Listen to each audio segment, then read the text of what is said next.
خاوند کے لیے بیوی سے کوئی بھی فائدہ اور خوش طبعی کرنا جائز ہے۔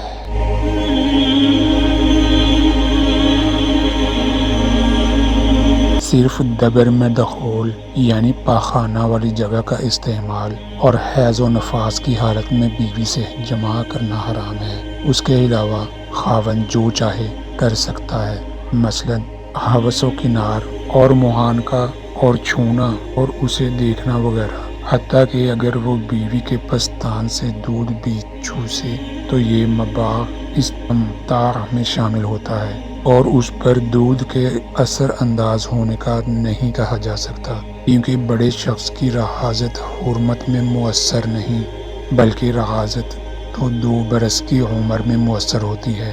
مستقل فتویٰ کمیٹی کے علماء کا کہنا ہے خاوند کے لیے اپنی بیوی کے سارے جسم سے فائدہ حاصل کرنا اور کھیلنا جائز ہے، صرف دبر یعنی پاخانہ والی جگہ اور حیض و نفاس میں جماع کرنا اور حج و عمرہ کے احرام کی حالت میں جماع کرنا حرام ہے۔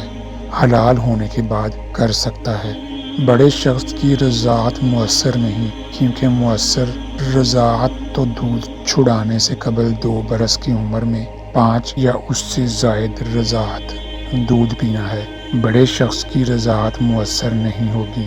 اس بنا پر اگر فرض کر لیا جائے کہ کوئی شخص اپنی بیوی کا دودھ پی لے یا اس کے پستان کو چوس لے تو وہ اس طرح اس کا بیٹا نہیں بن جائے گا۔